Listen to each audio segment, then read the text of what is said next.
दर्शकों ब्रेक बाद थोड़ा सब का भरपूर स्वागत है। सो व्यूअर्स गलबात करन जा रहे हैं अफगानिस्तान के हवाले नाल कि व्यूअर्स यूं जापता है कि अफगानिस्तान विच मुड़ हिंसा का जिहड़ा माहौल है वापस परत रहा है। सो काबिल विच पाकिस्तानी अंबैसी डिप्लोमैट ते होया हमला ਅਤੇ ਹੋਰ ਹਿੰਸਕ ਵਾਰਦਾਤਾਂ ਇਸ ਪਾਸੇ ਵੱਲ ਹੀ ਇਸ਼ਾਰਾ ਕਰ ਰਹੀਆਂ ਨੇ। ਸੋ ਇਸ ਬਾਰੇ ਆਪਾਂ ਗੱਲਬਾਤ ਕਰਨ ਜਾ ਰਹੇ ਹਾਂ। ਸੋ ਅਸੀਂ ਚਾਹਾਂਗੇ ਕਿ ਤੁਸੀਂ ਇਸੇ ਤਰ੍ਹਾਂ ਬਣੇ ਰਹਿਣਾ, ਦੇਖਣ ਸੁਣ ਲਈ ਲਿਖਣ ਲਈ ਤੁਹਾਡਾ ਸਭ ਦਾ ਬਹੁਤ ਬਹੁਤ ਧੰਨਵਾਦ ਜੀ। ਡਾਕਟਰ ਸਾਹਿਬ ਕੀ ਕਹਿਣਾ ਚਾਹੋਗੇ?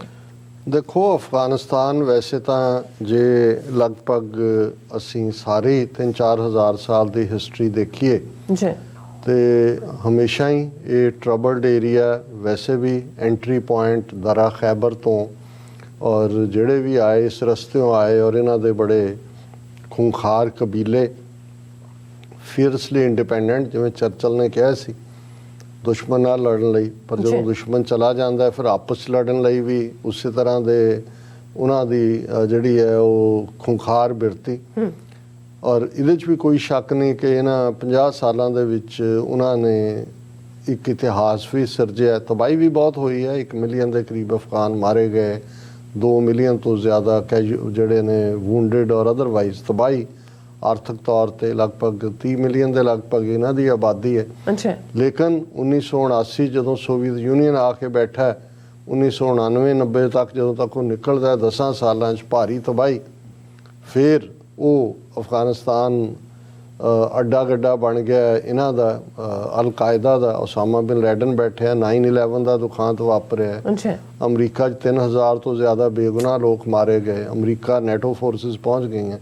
तो अगले 20 साल फिर किन्ने मारे गए किन्ने की हुए वो एक वखरा जिहड़ा हिसाब बन जाता है। लेकिन ये कोई शक नहीं है कि उन्होंने इन्हां दोनों ही वड्डियां ताकतां नूं शिकस्त दित्ती।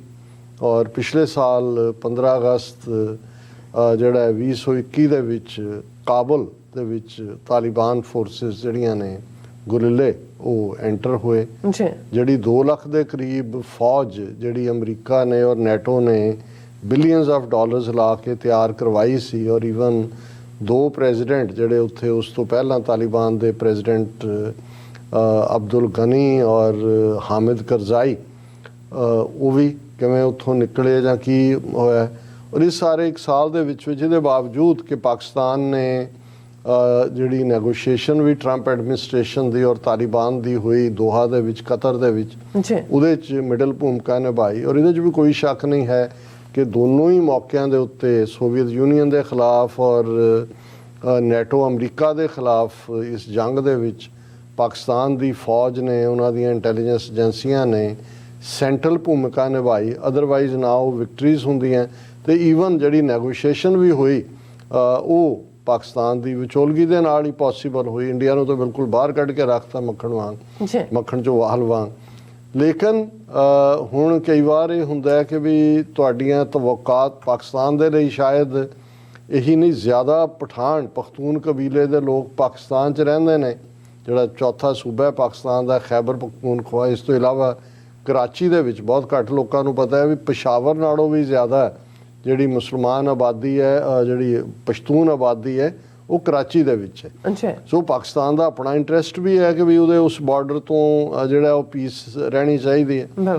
फिर जिस किस्म की हिस्टरी है उन्हां दी उस तो भी वो खौफजदा भी हुंदे ने, क्योंकि ड्यूरेंट लाइन जिहड़ी 1893 खिंची गई वो किसी भी तालिबान हुकूमत ने हुण तां भावें उहदे एक वड्डे हिस्से दे उत्ते 90% दे उत्ते तार ला दी गई है, पर कदे भी उन्होंने ऑफिशियली उन्होंने पाकिस्तान की सरहद के अंदर तस्वर नहीं किया। वो हमेशा उन्होंने अपना हक दसते हैं। और इस तो इलावा भी क्योंकि जिहड़े कबीले इधर ने पश्तून पेशावर और दूसरे एरिया दे विच उन्हां दीआं आदियां रिश्तेदारियां दूसरे पासे ने, सो जिहड़ी ये डिवीजन भी है ये है तो अननैचुरल ही है। जिवें साडे पंजाब की डिवीजन भी अननैचुरल है। हुण है तो ये ब्लॉक 5 दरियावां की धरती सी, 2-2.5 इधर 2-2.5 उधर। और उसने हालांकि ये तो होया भी इधरले उधरले सिख हिंदू सारे एन ब्लॉक इधर आ गए, इधरले जिहड़े असीं मुसलमान उधर चले गए मलेरकोटले नूं छड्ड के। लेकिन अफगानिस्तान और खैबर पख्तूनख्वा पाकिस्तान के सूबे के मामले तो इवें नहीं है, वही अद्धे उधर ने अद्धे उधर ने, उन्हों दे पूरी डिवाइडेड क्लैनस ने।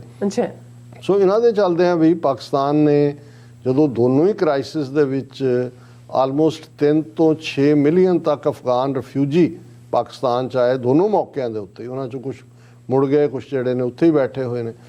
ਹੁਣ ਪਾਕਿਸਤਾਨ ਦੀ ਇਹ ਕੋਸ਼ਿਸ਼ ਵੀ ਰਹੀ ਇਸ 15 ਅਗਸਤ 2021 ਦੇ ਕਾਬੁਲ ਦੇ ਕਬਜ਼ੇ ਤੋਂ ਬਾਅਦ, ਜਦੋਂ ਫਿਰ ਇੱਕ ਤੋਂ ਬਾਅਦ ਇੱਕ ਬਾਕੀ ਜਿਹੜੇ ਸੀ ਉਹ ਵੀ ਉਹਨਾਂ ਦੇ ਕਬਜ਼ੇ 'ਚ ਆਏ, ਕਿ ਤਾਲਿਬਾਨ ਸਰਕਾਰ ਦਾ ਵਰਤਾਰਾ ਜਿਹੜਾ ਹੈ ਉਹ ਐਟਲੀਸਟ ਜਿਹੜਾ ਉਹ ਜਿਹਨੂੰ ਕਹਿੰਦੇ ਨੇ ਕਿ ਬਈ ਬੈਲੈਂਸਡ ਹੋਏ, ਉਹਨੂੰ ਦੁਨੀਆ ਦੀਆਂ ਹਕੂਮਤਾਂ ਰੈਕਗਨਾਈਜ਼ ਕਰ ਲੈਣ, ਪੀਸਫੁਲੀ ਉਹਦੀ ਪ੍ਰੋਸਪੈਰਿਟੀ ਹੋਏ, ਉਹਦੇ ਜਿਹੜੇ human rights issue, women education, otherwise ਉਹ ਟੈਰੀਟਰੀ ਅੱਡਾ ਗੱਡਾ ਨਾ ਬਣੇ ਕਿਸੇ ਹੋਰ ਮੁਲਕ ਦੇ ਖਿਲਾਫ ਕਾਰਵਾਈਆਂ ਦਾ।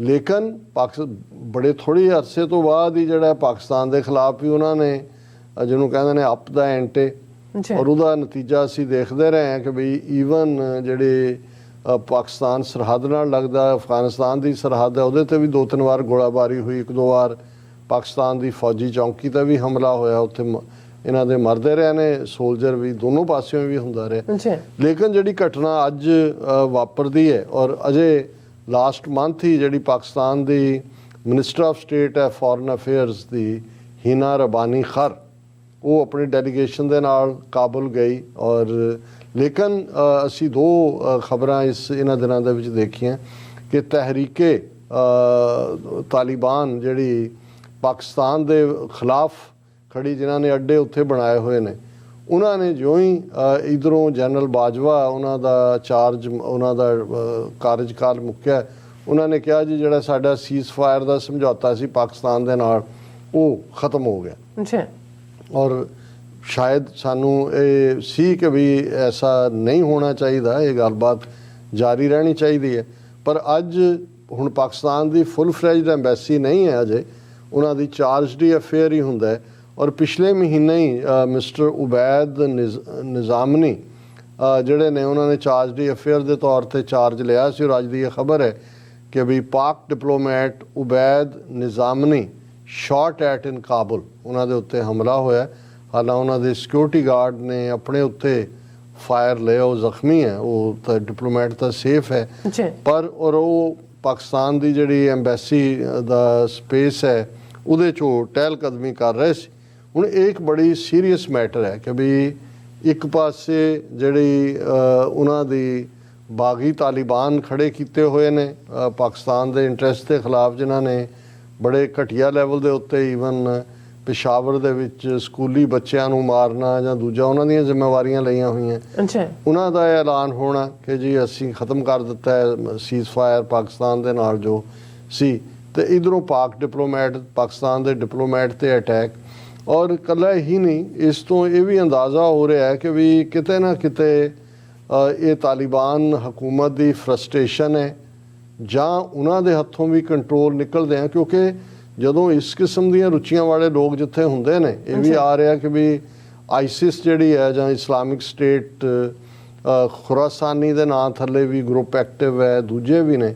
ਪਰ ਅਸੀਂ ਇਸ ਤੋਂ ਫਿਕਰਮੰਦ ਹੈ ਕਿਉਂਕਿ ਇਸ ਦਾ ਮਤਲਬ ਇਹ ਹੈ ਕਿ ਨਾ ਤਾਂ ਵਿਚਾਰੇ ਅਫਗਾਨਿਸਤਾਨ ਦੇ ਆਮ ਲੋਕਾਂ ਦੇ ਲਈ ਕੋਈ ਰਾਹਤ ਜਾਂ ਉਹਨਾਂ ਦਾ ਭਵਿੱਖ ਕੋਈ ਇਸ ਚੋਂ ਨਿਕਲਦਾ ਨਜ਼ਰ ਆਉਂਦਾ ਹੈ। ਔਰ ਜੇ ਪਾਕਿਸਤਾਨ ਨੇ ਇੰਨੀ ਸੈਕਰੀਫਾਈਸ ਵੀ ਕੀਤੀ, ਔਰ ਇਹ ਸਾਰੇ ਕ੍ਰਾਈਸਿਸ ਜਿਹੜੇ ਪਿਛਲੇ 20 ਸਾਲ 'ਚ ਉੱਥੇ 9/11 ਤੋਂ ਬਾਅਦ ਹੋਇਆ, 70,000 ਤੋਂ ਜ਼ਿਆਦਾ ਪਾਕਿਸਤਾਨੀ ਮਾਰੇ ਗਏ, ਬਿਲੀਅਨਸ ਆਫ ਡਾਲਰਸ ਦਾ ਜਿਹੜਾ ਨੁਕਸਾਨ ਹੋਇਆ, ਔਰ ਉਹ ਦਹਿਸ਼ਤਗਰਦੀ ਪਾਕਿਸਤਾਨ ਦੇ ਵਿਦਨ ਵੀ ਇੰਡੀਅਨ ਏਜੰਸੀਆਂ ਨੇ ਵੀ ਆਪਣੀ ਖੇਡ ਖੇਡੀ ਔਰ ਅੱਜ ਵੀ ਖੇਡ ਰਹੇ ਨੇ। ਹੁਣ ਇਸ ਸਾਰੇ ਦੇ ਵਿੱਚ ਇਹ ਵੀ ਕੋਈ ਇਸ ਤੋਂ ਇਨਕਾਰੀ ਨਹੀਂ ਹੋਏਗਾ ਕਿ ਵੀ ਜਿਹੜੇ ਤਾਲਿਬਾਨ ਪਾਕਿਸਤਾਨ ਦੇ ਖਿਲਾਫ ਭੁਗਤ ਰਹੇ ਨੇ ਉਹ ਇੰਡੀਅਨ ਇੰਟੈਲੀਜੈਂਸ ਏਜੰਸੀਆਂ ਦੀ ਖੇਡ ਹੀ ਖੇਡ ਰਹੇ ਨੇ। ਪਰ ਉਹਨਾਂ ਦੀ ਆਪਣੀ ਵੀ ਤਰਬੀਅਤ ਇਸ ਕਿਸਮ ਦੀ ਹੈ ਕਿ ਵੀ ਉਹ ਕਿਸੇ ਲਈ ਵੀ ਜਿਹੜਾ ਉਹ ਕੰਮ ਕਰ ਸਕਦੇ ਨੇ, ਔਰ ਪੋਸੀਬਲ ਹੈ ਕਿ ਵੀ ਆਉਣ ਵਾਲੇ ਪੀਰੀਅਡ ਦੇ ਵਿੱਚ ਵਿਦਨ ਪਾਕਿਸਤਾਨ ਵੀ ਦਹਿਸ਼ਤਗਰਦੀ ਦੀਆਂ ਘਟਨਾਵਾਂ ਹੋ ਸਕਦੀਆਂ ਨੇ। ਹਾਲਾਂ ਇਹ ਨਹੀਂ ਹੈ ਕਿ ਵੀ ਜੇ ਤੁਸੀਂ ਆਪ ਸ਼ੀਸ਼ੇ ਦੇ ਘਰਾਂ 'ਚ ਹੋਵੋ ਤੇ ਦੂਸਰੇ ਤੇ ਪੱਥਰ ਸੁੱਟੋ ਤੁਸੀਂ ਬਚ ਜਾਓਗੇ।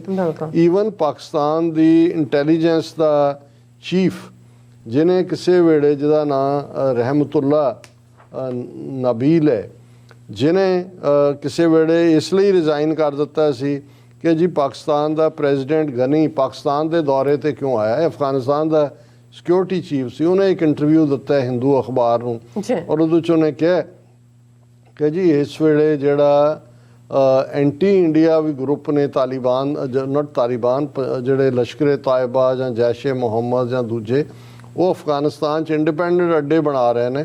ਔਰ ਭਾਰਤ ਇਹ ਨਾ ਸਮਝੇ ਕਿ ਭਾਈ ਉਹਨੇ ਤਾਲਿਬਾਨ ਦੇ ਨਾਲ ਨੈਗੋਸ਼ੀਏਸ਼ਨ ਖੋਲ੍ਹ ਲਈ ਆ ਔਰ ਉਹ ਸੇਫ ਨੇ। ਉਹਨੇ ਕਿਹਾ ਵੀ ਕਿਸੇ ਵੇਲੇ ਵੀ ਜਿਹੜਾ ਇਹ ਐਂਟੀ ਇੰਡੀਆ ਸੈਂਟੀਮੈਂਟ ਹੋਰ ਵੀ ਭੜਕ ਸਕਦਾ। ਸੋ ਅਸੀਂ ਫਿਕਰਮੰਦ ਹੈ ਸਾਰੀ ਡਿਵੈਲਪਮੈਂਟ। ਬਿਲਕੁਲ ਰਾਸਾ, ਤੁਹਾਡਾ ਬਹੁਤ ਬਹੁਤ ਸ਼ੁਕਰੀਆ। ਸੋ ਥਲੈਨ ਬ੍ਰੇਕ ਵਿਊਅਰਸ, ਤੁਸੀਂ ਕਿਤੇ ਨਹੀਂ ਜਾਣਾ, ਮਿਲਦੇ ਹਾਂ ਆਫਟਰ ਦਿਸ ਸ਼ਾਰਟ ਬ੍ਰੇਕ।